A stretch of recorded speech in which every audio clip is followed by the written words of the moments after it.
Vamos a estar hoy en Mateo 7. Si quieren, abren las Biblias. Pero antes de eso les voy a contar una historia. El 7 de diciembre del año 2000, sobre un vuelo normal en una aerolínea europea barata, había un pasaje que iban a tomar varias personas, aún la gente que trabaja en esa aerolínea, que iba a ser una lección para todas sus vidas. La tripulación estaba realizando, ya cuando se salieron del aeropuerto, de cuando se fue el avión, estaban chequeando todo. Normalmente, pues sabemos que hay muchos chequeos que hacen y pues check todo, ¿no? Y después de la lista de verificación que se complementó, que se hizo completo, se confirmó, y aún chequearon lo que es el modo de hibernación. Todo estaba funcionando correctamente, suponía el grupo, y les dieron la confirmación para subir a los 30,000 pies. Y para los que saben que han viajado, pues los aviones vuelan muy, muy alto, ¿no? Y pues hay una parte de comunicación que se hace entre la gente que está trabajando en los aviones, la gente de las torres, que dan confirmación que ya estás listo, puedes subir a los grados, a la altura que necesitas. A medida de que seguían subiendo, el copiloto sentía mareado y que iba a necesitar oxígeno. Él no totalmente se puso la máscara de oxígeno, pero lo sostuvo contra su cara para dibujar oxígeno como lo necesitaba. Entonces le costaba respirar, se ponía la máscara. El auxiliar del vuelo alto entró nuevamente a la cabina para informar que los pasajeros estaban experimentando problemas de oído, se estaba poniendo muy frío y poco después salieron las máscaras de oxígeno, ¿no? Para los que han viajado mucho tiempo, pues ni caso le hacemos a la gente cuando está explicando todo eso, ¿verdad? Entonces, esto ya fue seña mala, ¿no?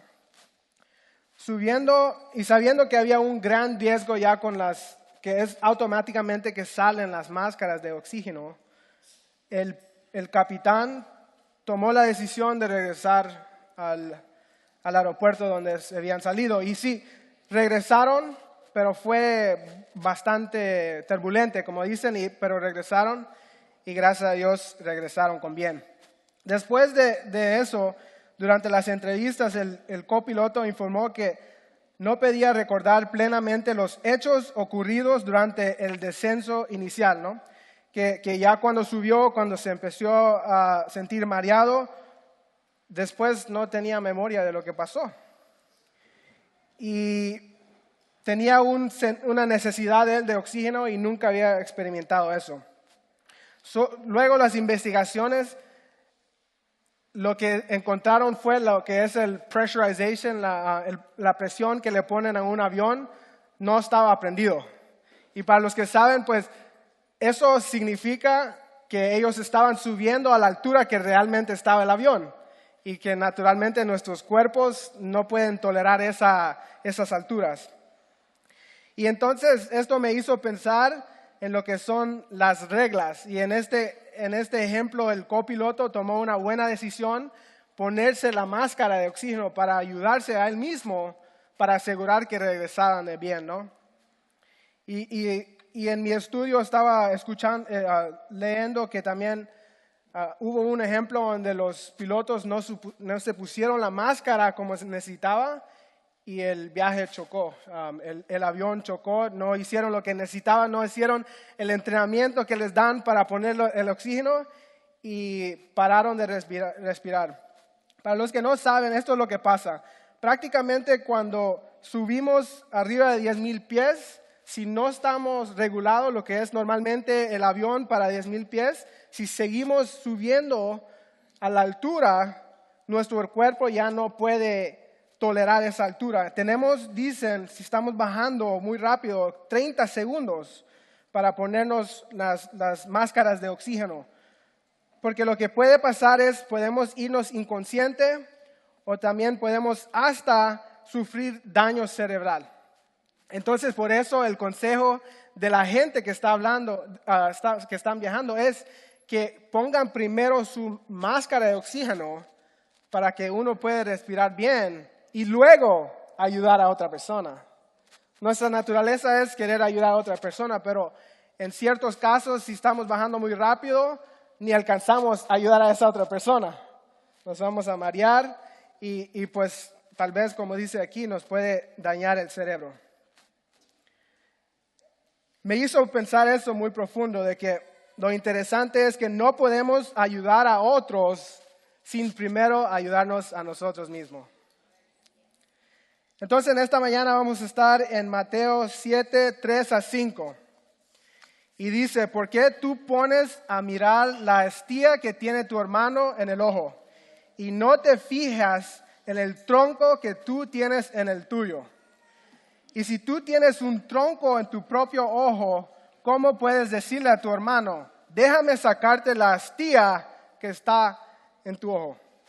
Hipócrita, saca primero el tronco de tu propio ojo y así podrás ver bien para sacar la astilla que tiene tu hermano en el suyo. Entonces, ¿por qué es tan importante este verso? Este verso es parte del Sermón del Monte que nos dio Jesús, que sabemos que hay muchas lecciones que es esencial para la vida de nosotros como cristianos. Jesús fue una exposición, el Sermón del Monte, del significado del moral de la ley, ¿no? Y tocó temas muy, muy importantes. Tocó temas como las bienaventuranzas, ser sal y luz. Jesús, que Él iba a cumplir la ley, la verdadera intención de los mandamientos. Amen a sus enemigos, dar a los necesitados, cómo orar, cómo ayunar, tener tesoros en el cielo, de no preocuparse, cómo relacionarnos con otros, buscar a Dios, la puerta estrecha, falsos profetas y el constructor sabio. El corazón del mensaje de Jesús fue un discurso extenso contra la idea, los principios morales de la ley. Se aplicaban solamente a lo que era el externo. Jesús prácticamente estaba completamente en contra de lo que eran los fariseos y lo que ellos estaban enseñando, ¿no? Los fariseos estaban enseñando que todo era externo. Sabemos que los fariseos ponían reglas en la gente que eran absurdas, que no tenían sentido y que le ponían mucho pesor a la gente vivir una vida de que Dios en realidad no les estaba llamando a vivir. Y entonces Jesús vino a contradecir los fariseos, la enseñanza que era de la religión del día. Jesús en realidad en el Sermón del Monte explicó lo que es que Dios estaba tratando de decirnos qué quería de nuestras vidas en la escritura que nos ha dado, ¿no? Y Él usó el método de declarar un principio, amplificarlo y luego ilustrarlo. Y eso es lo que estamos estudiando hoy, una ilustración. Y también es clave saber que aunque Jesús dio el Sermón del Monte a mucha gente, sabemos que había miles de personas. Cuando uno entra a esa zona donde está la amplificación está muy fuerte, entonces no se necesita micrófono para predicar, se amplifica el sonido de la voz y ellos escuchan bien. Entonces había mucha gente, pero principalmente ¿a quién les estaba hablando Jesús? A los discípulos, ¿no? A la gente que los estaba siguiendo. Jesús no cambió su mensaje para tratar de tomar a más gente. Jesús fue verdaderamente claro de lo que estaba llamando a sus discípulos y la vida que Él quería de Él. Entonces, el mensaje o este texto que estamos leyendo hoy es para nosotros también. Nosotros somos discípulos de Jesucristo y Jesús tiene algo que decirnos hoy.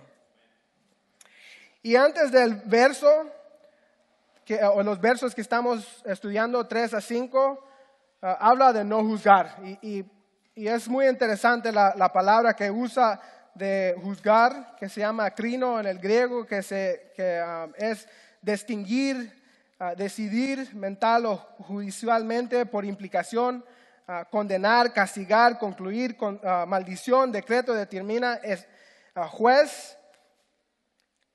Y es una frase que prácticamente que se está hablando de juzgar en términos de ser Dios, ¿no? Entonces Jesús es muy específico de hablarnos de no juzgar, en no ponernos nosotros como nosotros somos Dios. Jesús estaba diciendo básicamente que no estamos nosotros para condenar, no estamos nosotros para decidir quién va a ir al cielo o no, no estamos nosotros para ver o decidir quién realmente está en el corazón de otra gente, no estamos nosotros para ser incorrectamente crítico a lo que está haciendo la gente, y no estamos nosotros para tomar el papel que solo lo merece y solo lo debería de tener nuestro Dios. Entonces, es muy importante clarificar esto porque hoy en día es muy popular que la gente dice, esta es una frase que sí, todos están de acuerdo con Jesús. La gente del mundo dice, no juzguen, mira, la Biblia dice eso. Y se encuentra que uno está hablando con gente que no son creyentes y nos tira este versículo, ¿no? Nos tiran el llamado de Jesús de no juzgar.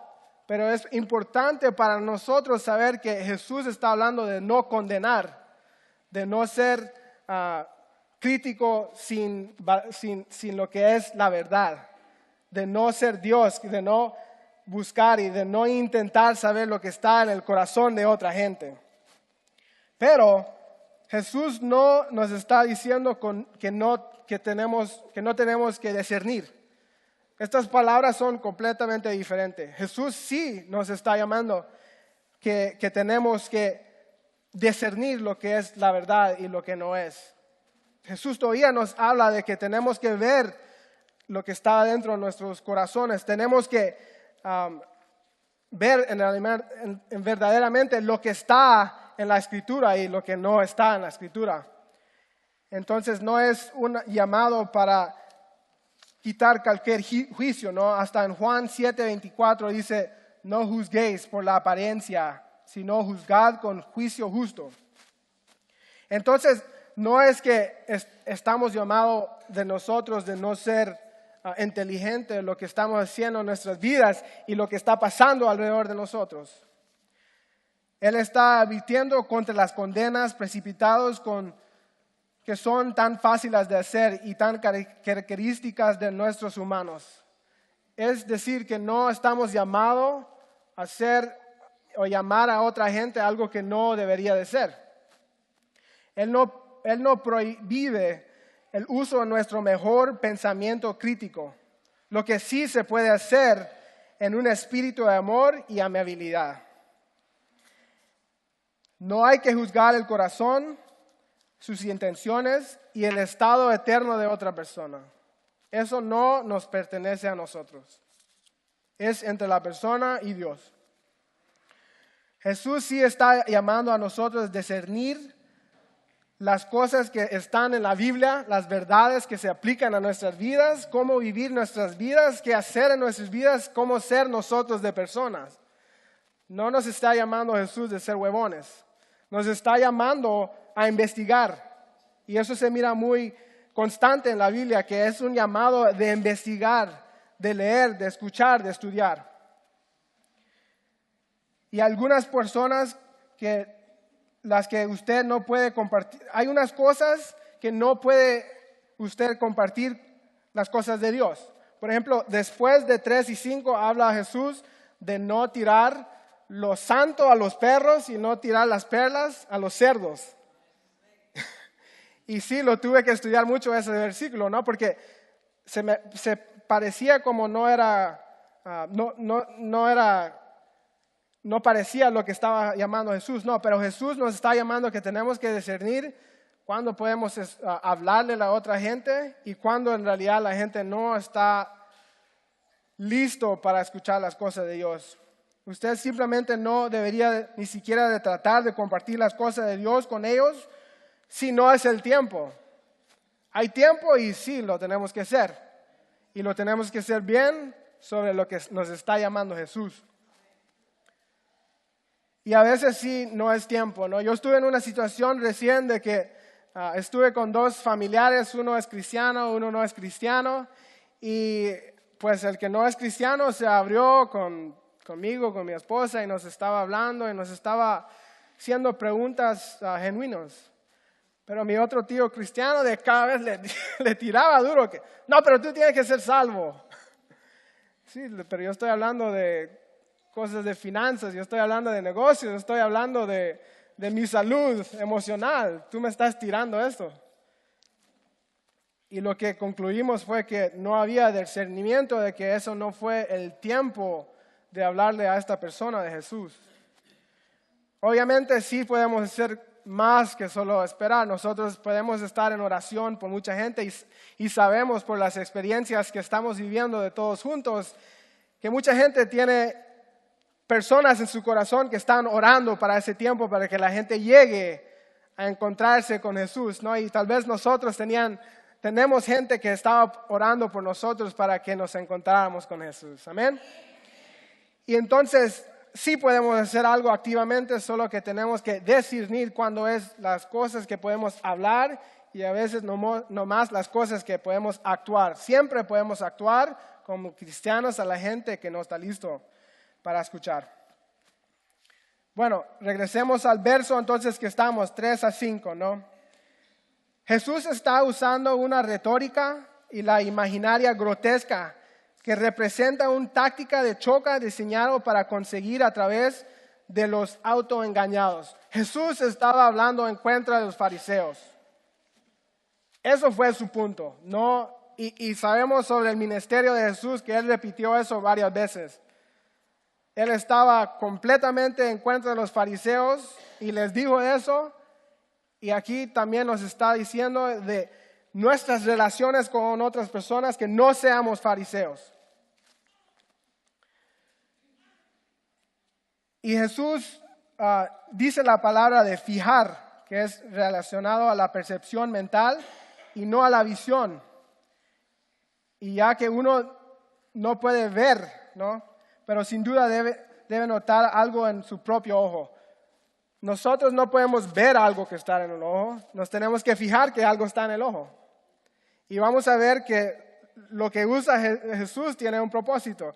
Cuando algo tenemos en el ojo, ¿qué hacemos? Ahí estamos preocupados que no podemos ver bien, ¿no? Y nos disturbe, aunque es chiquitito lo que está en nuestro ojo, nos disturbe la visión, nos disturbe la habilidad de ser lo que tenemos que ser en nuestras vidas físicamente.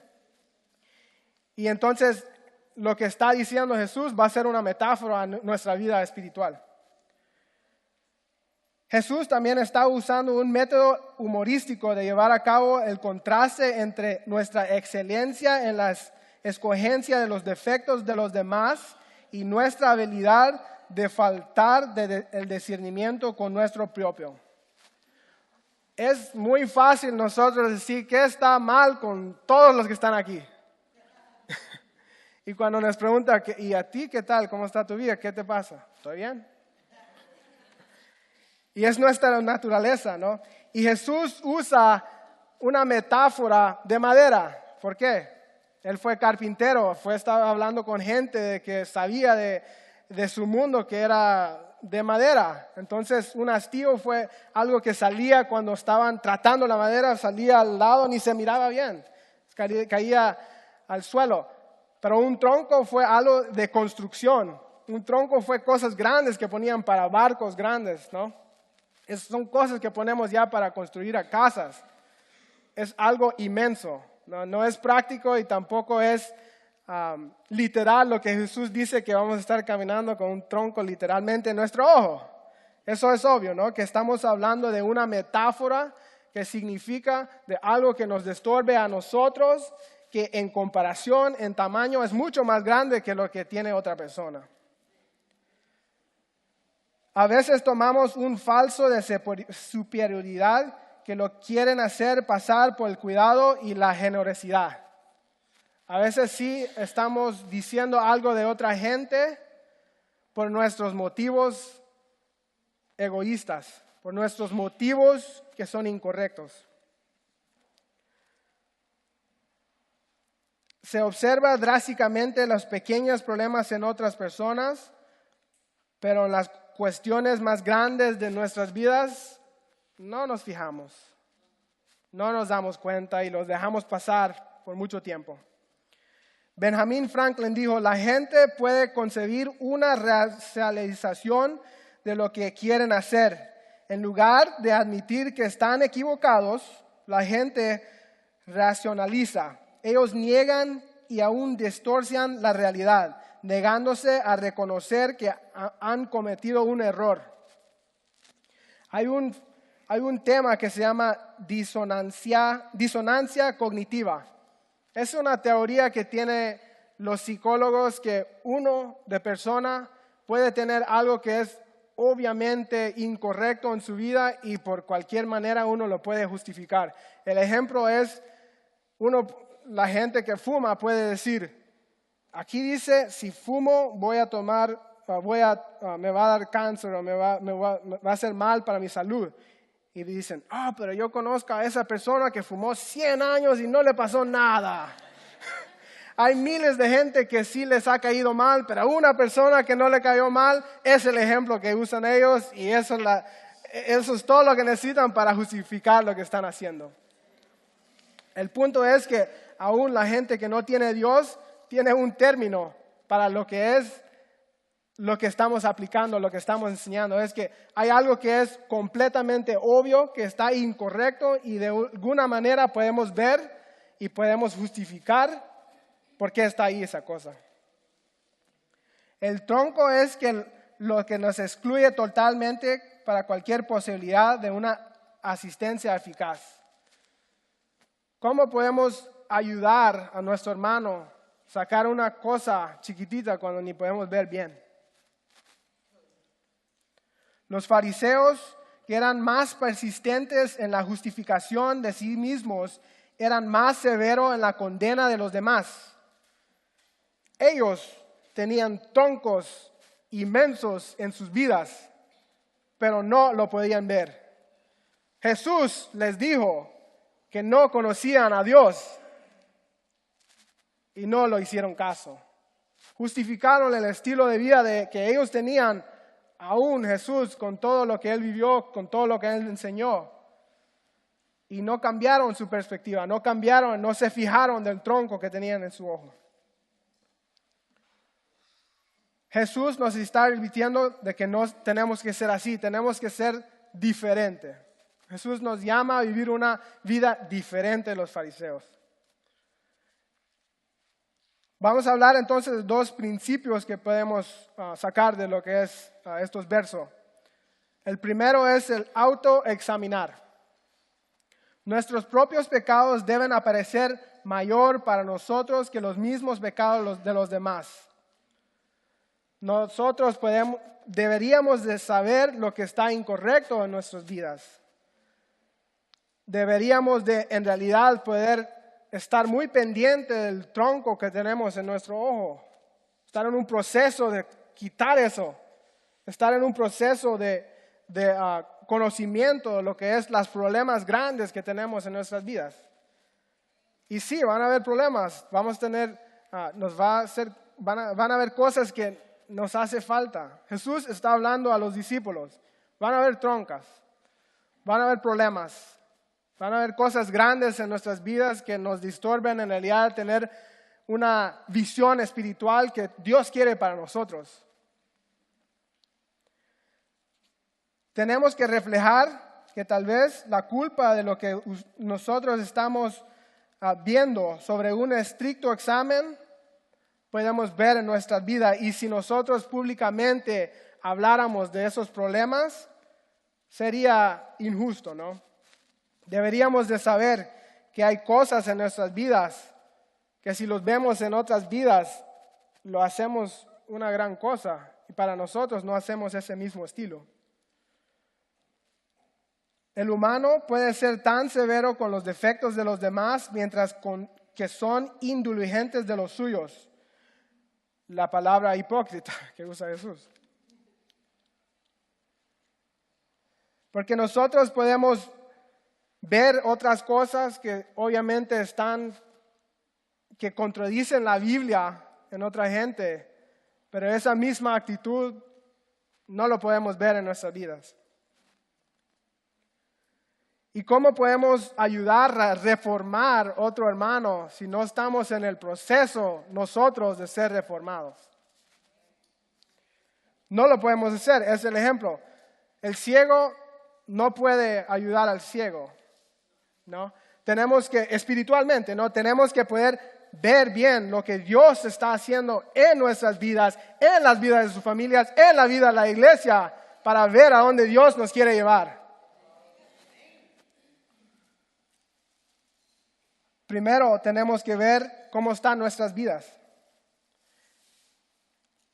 Es tan importante ver cómo están nuestras vidas sobre lo que está en la Biblia, sobre el carácter y sobre la luz de Dios, ¿no? Porque si estamos comparando nosotros con el que se mira el peor, pues siempre nos vamos a creer Superman. Siempre vamos a saber, pues yo leo la Biblia una vez al mes, él nunca lee. Pues yo me sé 2 versículos, él no se sabe nada. Pues yo voy al servicio para Navidad, él nunca va. Tenemos que ver en realidad lo que está pasando en nuestras vidas. David es un buen ejemplo de eso. Dice, examíname, póname a prueba, pon a prueba mis pensamientos y mis sentimientos más profundos. Dice, oh Dios, examíname, reconoce mi corazón, ponme a prueba, reconoce mis pensamientos. 2 diferentes versículos. Fue algo que él practicaba. Sabemos de que él obviamente cayó, pero después de eso él en realidad siguió lo que Dios quería para su vida. Él siempre, si vemos en los Salmos, está reflexionando de lo que está pasando en su corazón, de lo que está pasando en su vida, de lo que está pasando alrededor de él. Él es completamente honesto con Dios, cosas que nosotros tal vez nunca podríamos decirle a Dios, pero tal vez sí están en nuestros corazones. Mate a mis enemigos, fue una frase que él usó. Lo que estaba en su corazón, lo que estaba él trabajando con Dios para sacar, para real, ver lo que es que Dios quería para la vida de él. Job también dijo, dime cuáles son mis pecados y delitos, cuáles son mis crímenes. Pablo, sabemos que Pablo se llamaba el peor pecador. Sabemos que él dice, yo quiero hacer una cosa, pero mi carne, en lo que estoy, me manda y me quiere y me jala por otro lugar. Y sabemos por el testimonio de Pablo que él vivió una vida que es un ejemplo de cómo vivir la vida cristiana, ¿no?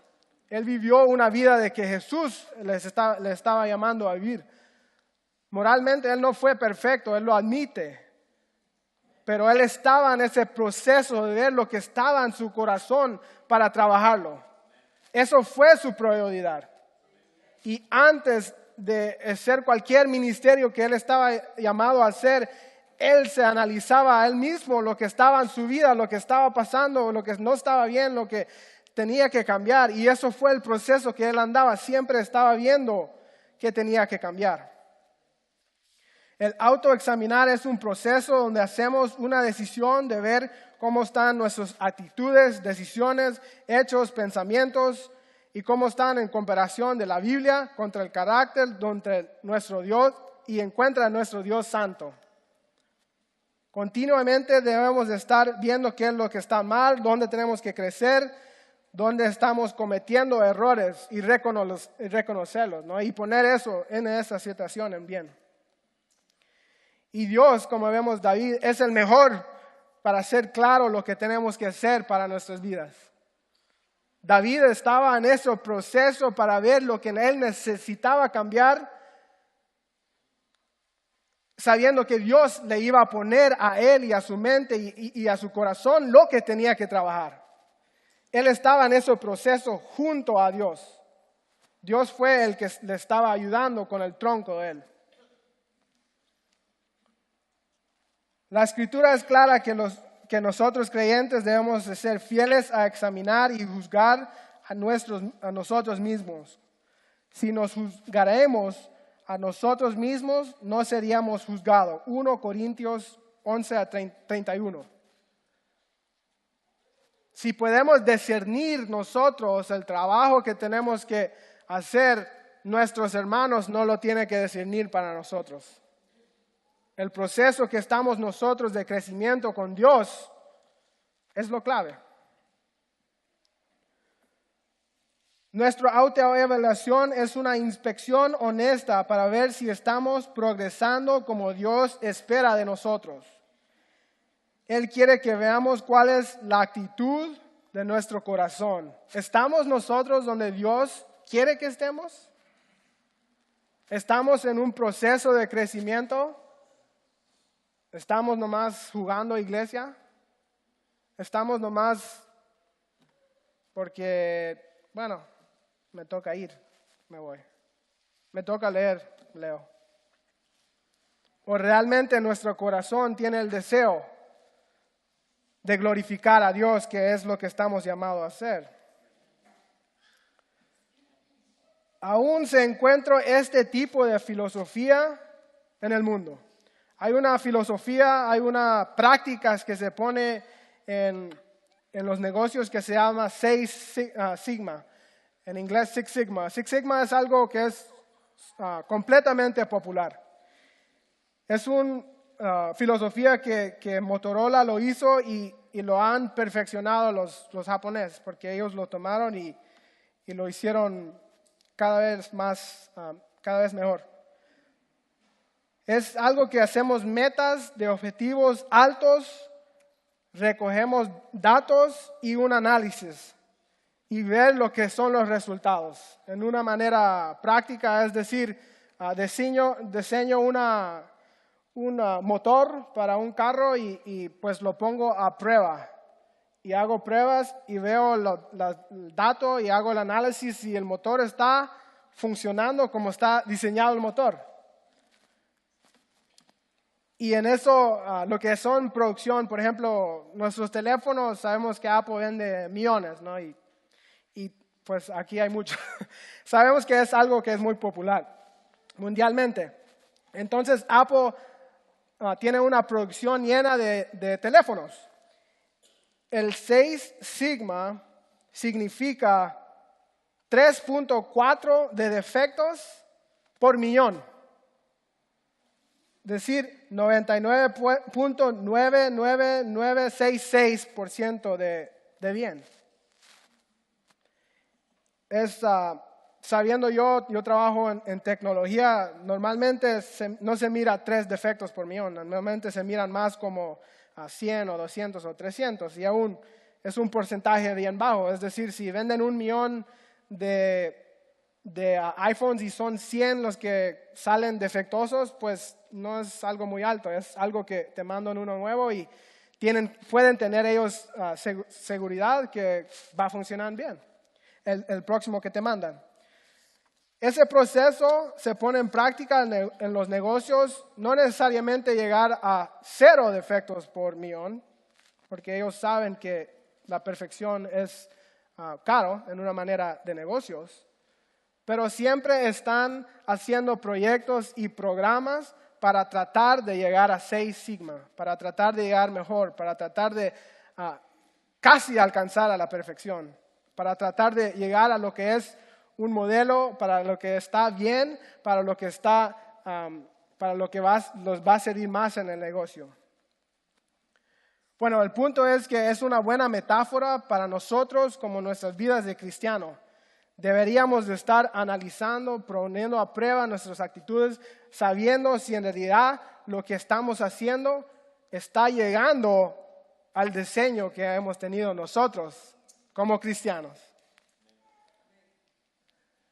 Siempre estar trabajando para lo que es excelencia en todo lo que hacemos. Siempre estar tratando de ser el mejor servidor, el mejor maestro, el mejor trabajador, el mejor futbolista, el mejor en cualquier cosa lo que hacemos. Si la gente mira a nosotros diferente como cristianos, viviendo una vida de excelencia, eso los va a llamar a decir que algo está diferente en esta persona, algo está diferente en nuestra iglesia, que aunque todo no es perfecto, siempre están tratando de mejorar las cosas, siempre están tratando de ver lo que está mal y lo que están tratando de corregir lo poco que se puede, porque a veces sí las cosas están bien. No estoy tratando de decir que siempre las cosas están mal, pero a veces podemos ir de bien a mejor, podemos ir de bien a excelente. Y ese proceso tal vez es de una vida, tal vez es largo. Pero la meta para nosotros, la tarea para nosotros es ver a dónde es que nuestras vidas no es excelente. A ver a dónde nosotros tenemos que cambiar cosas. A ver, hacernos preguntas difíciles, duras, que dicen, ¿puedo cambiar tesoros eternos para los placeres temporales? ¿Debo sacrificar tiempo con Dios en la oración y de la palabra para dormir o la televisión o simplemente pasar el tiempo para los deportes? ¿Estoy lastimando o no tengo resentimiento en mi corazón que me hace actuar a cabo en un pecado? ¿Hago trampa en cualquier área de mi vida para ganar cosas buenas o malas? El tiempo personal con Dios parece ser una tarea que no la queremos hacer. Permito al Señor para construir la personaje que yo debería de ser aun que me duela. Permito a Dios que haga el trabajo que quiere hacer en mí, porque yo solo no lo puedo. No lo podemos hacer solo, pero podemos permitir a Dios que haga el trabajo en nosotros para ser más como Jesús. Y esto debería de ser la prioridad de nuestra vida, el tronco, analizar lo que está mal. Y no es de llegar a perfección, no es de llegar a 6 sigma, es de ser irreprochable. Un término que la Biblia usa para la gente que es completamente íntegro en lo que hacen. La gente que no está involucrado en un escándalo. La gente que no tiene de vista un pecado regular. Y eso es el llamado de nosotros de tratar de ser así, irreprochable. Y eso es el llamado de nosotros de ser ancianos, de ser líderes de la iglesia, tener una vida ejemplar que Dios nos está dando la energía para vivir. Pero no debemos pasar por el alto el hecho de que la astilla de nuestro hermano debe ser eliminado y a veces Dios nos quiere usar para eso. Es decir, aunque es algo más pequeño, todavía dice, ¿cómo puedes decirle a tu hermano, déjame sacarte la astilla? Primero, saque el tronco el tuyo. Entonces, todavía estamos llamados a ver la astilla que está en la vida de nuestros hermanos después que hemos hecho el trabajo de remover el tronco de nosotros. Y no estamos hablando de un juicio erróneo como el caso de Job, ¿no? Que sus amigos no llegaron ni cerca al consejo que Dios le quería dar a Job, ¿no? Y es muy claro de que nosotros, la división y el enfoque debería de ser lo que es bíblico. La vida que la gente está viviendo, que está con o en contra de la Biblia. La Biblia es lo que nos guía a ver si hay algo bien o algo mal. Hay otras cosas, preferencias que pues sí, podemos edificar. No, sabemos que si alguien no se sabe vestir, pues eso no es bíblico, pues podemos edificar, decirle, hey, ¿sabes que vi una venta en Macy's? Había unos zapatos bien bonitos que me caerían muy bien. Sí podemos edificar a la vida de nuestros hermanos.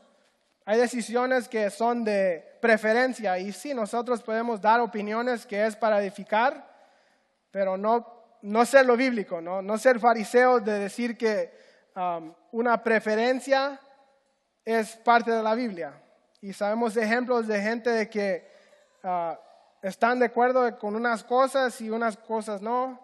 Y pues la Biblia no lo habla de mal o bien directamente y pues tenemos que edificar la vida de otra gente. Entonces no estamos hablando de eso, estamos hablando de lo que es bíblico. En Gálatas 2, 11 dice, pero cuando Pedro llegó a Antigua, tuve que enfrentarlo cara a cara, porque él estaba muy equivocado en lo que hacía. Cuando llegó por primera vez, Pedro comía con los creyentes gentiles, quienes no estaban circundados. Pero después, cuando llegaron algunos amigos de Santiago, Pedro no quiso comer más con esos gentiles. Y sigue y dice, cuando vi que ellos no seguían la verdad del mensaje del evangelio, yo le dije a Pedro, delante de todos los demás, si tú que eres judío de nacimiento, dejaste a un lado las leyes judías y vives como un gentil, ¿por qué ahora tratas de obligar a estos gentiles a seguir las tradiciones judías? Pablo enfrentó a Pedro, Pablo lo corrigió. El segundo principio que debemos de tomar de estos versículos, corregir a lo que es bíblico y serlo en un espíritu de amor, serlo con una actitud para lo que es mejor para esa persona y serlo dentro de lo que es una relación amistosa con una persona, serlo de buena intención, no de mala intención, serlo en el amor, serlo verdaderamente para el crecimiento y para el bienestar de esa persona. No nomás para molestar al otro, no nomás para sentirnos nosotros mejor, porque a veces sí lo hacemos por esas razones. Serlo para el crecimiento de esa persona. En este ejemplo, Pablo enfrentó a Pedro, que fue prácticamente la líder de la iglesia de ese tiempo. Porque lo que hizo Pedro sabemos que tuvo una visión donde Dios le dijo, cuando quebraron lo que es el kosher, ¿no? Podía comer con lo que quería, cualquier tipo de carne asada, cualquier tipo de tri-tip o carnitas, cualquier cosa que quería comer, se lo podía comer y disfrutar. Y se lo podía comer con cualquier persona. Y Pedro aceptó eso y su vida cambió. Él no fue como un judío de antes, aún siendo cristiano. Él cambió su vida y se relacionaba bien con los gentiles, que en ese tiempo los gentiles no se hablaban, ni se acercaba uno con ellos. Pero lo que pasó, como dice aquí, los amigos de Santiago era el líder de la iglesia de Jerusalén. Y sí, fue mucha gente de que aún siendo cristiano no dejaron lo que es todas las tradiciones judías y siguieron eso en la iglesia. Y Pedro fue una influencia de la gente judía que le dio a ellos. Y entonces él poco a poco se empezó a alejar de los gentiles. Y Pablo, por el discernimiento que él tenía, sabía lo que él estaba haciendo es justificando otra vez la ley. Y aún dice Pablo, sin embargo sabemos que una persona es declarada justa ante Dios por la fe en Jesucristo y no por la obediencia a la ley. Pedro estaba regresando a la ley y dejando a Jesús. Y él como líder estaba llevando a gente. He escuchado comentarios que fue un tipo de racism que se daba a los gentiles.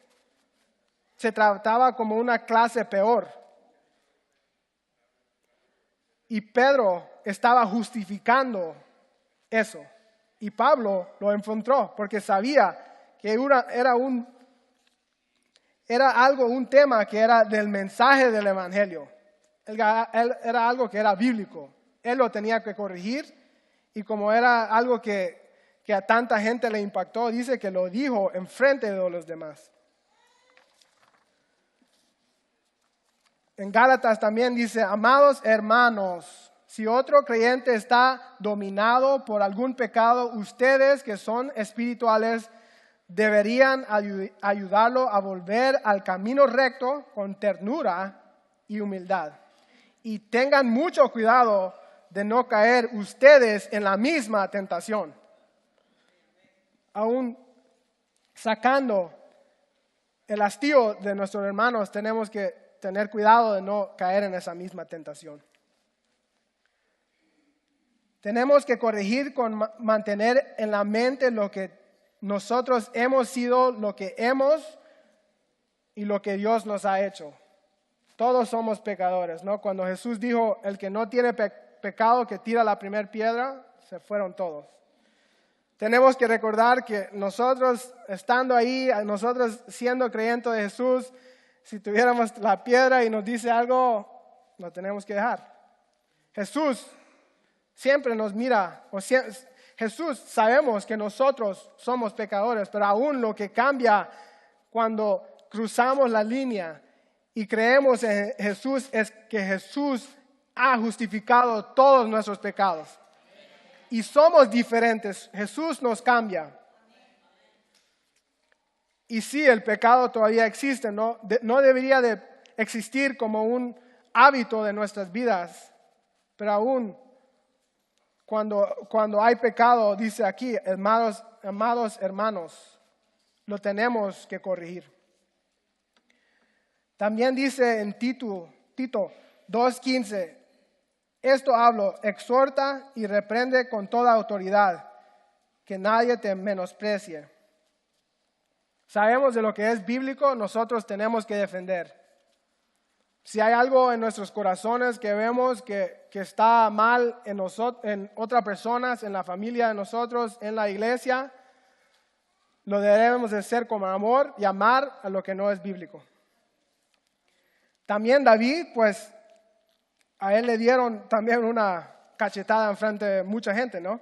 Cuando él salió y le corrigieron, la manera que Natán le dijo a David fue, tú eres ese hombre, el Señor Dios de Israel dice, yo te ungí rey de Israel y te liberé del poder de Saúl. Y él le describe completamente, Natán le escribe todo lo que él hizo, el pecado que él hizo de matar a alguien por su esposa. Y se lo dice enfrente de todos. Y también David, fue corrigido, porque lo que no hizo no fue bíblico.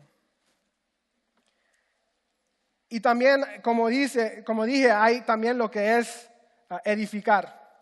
Y ese ejemplo, Mardoqueo, es con Esther. Esther 4:13-14. Mardoqueo le envió a la siguiente respuesta a Esther. No te creas que por estar en el palacio escaparás cuando todos los demás judíos sean asesinados. Si te quedas callada en un momento como este, el alivio y la liberación para los judíos surgirán de algún otro lado, pero tú y tus parientes morirán.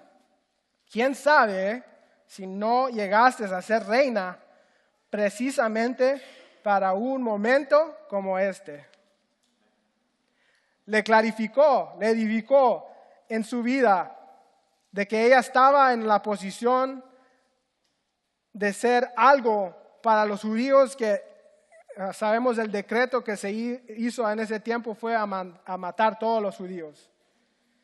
Y le clarificó en su vida, Mardoqueo, a Esther, que ella estaba en una posición de tratar de salvar a los judíos. Y eso fue una gran ayuda. Para concluir, una vez que nosotros obtengamos la viga de nuestros propios ojos, entonces será más capaz de ver claridad para sacar la mota de polvo en el ojo del hermano.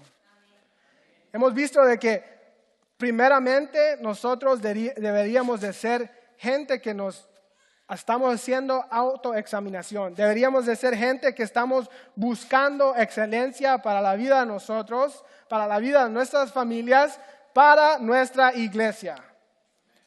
Individualmente nosotros deberíamos estar en un proceso de crecer y como los que tienen experiencia de deportes, sabemos que si alguien está practicando bastante, que alguien está levantando pesas, nosotros también queremos practicar, no queremos ser el peor del equipo, Nos ponemos a practicar, nos ponemos a mover, nos ponemos en el caso de nuestra iglesia a ver con Dios lo que está mal, lo que está bien y qué es lo que nosotros individualmente tenemos que hacer para hacer el rol que Dios nos está llamando en esta iglesia.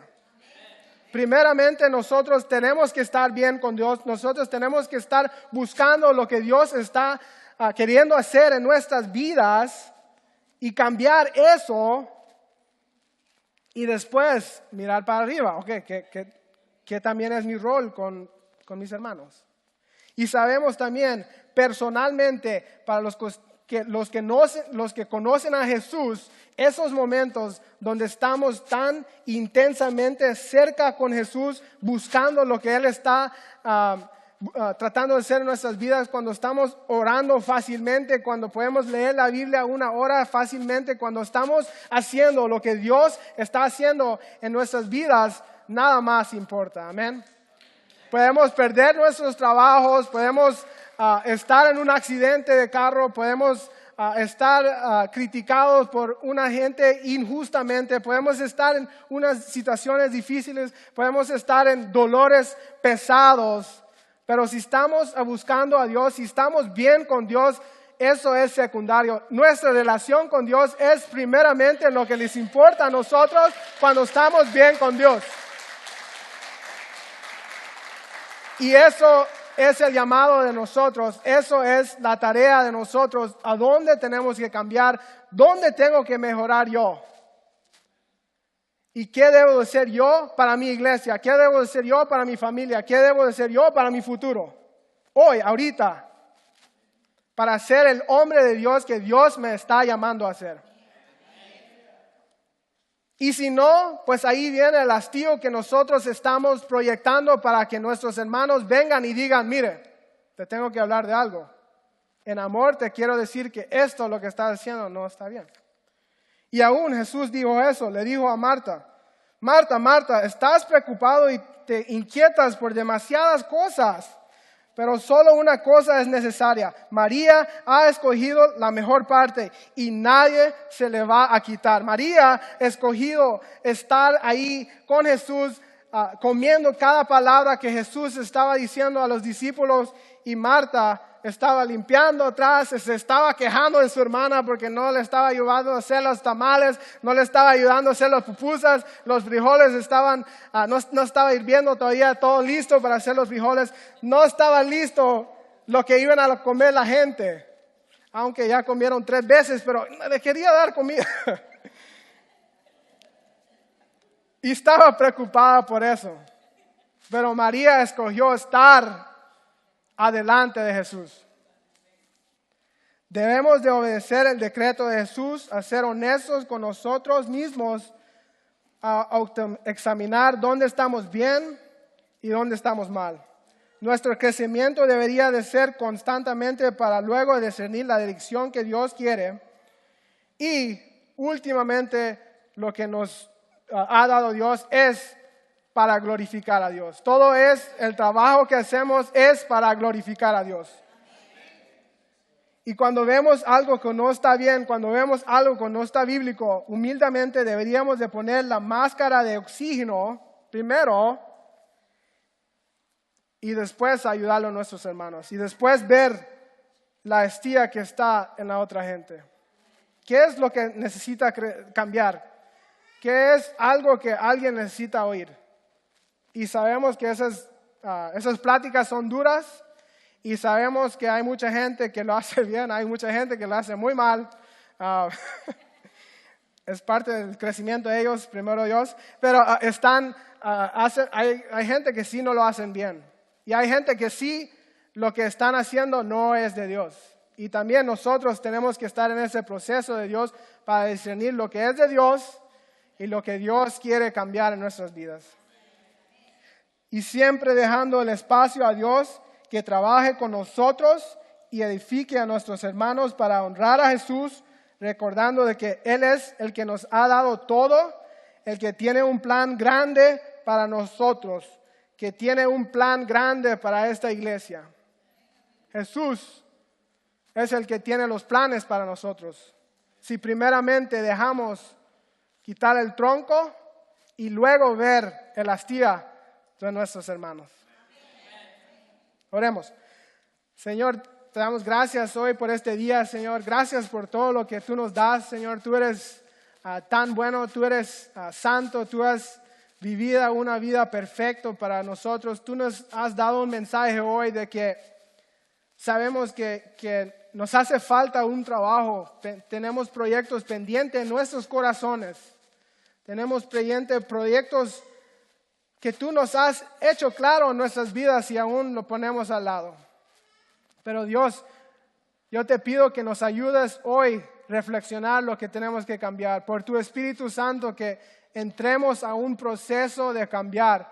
Entremos a un proceso de crecer y seguir mejorando, a ser más excelente, a ser más como ti, porque tú eres tan bueno y tú nos justificaste por tu cruz, Señor. Y primeramente te damos gracias por la cruz de Calvario, Señor, porque solo tú eres el que tú puedes enseñarnos a nosotros qué tenemos mal en nuestras vidas y lo que hay mal en las vidas de nuestros hermanos, Señor. Que seamos gente, Señor, dedicado a ti, Señor. Que seamos gente, que seamos una iglesia, Señor, buscándote a ti. Que seamos una gente que siempre estamos en el proceso de crecimiento, bajo la voluntad tuya, con el poder de tu Espíritu Santo, para glorificarte y honrarte a ti. Señor Jesús, gracias por todo lo que tú haces en nuestras vidas. Amén. Gracias, hermanos.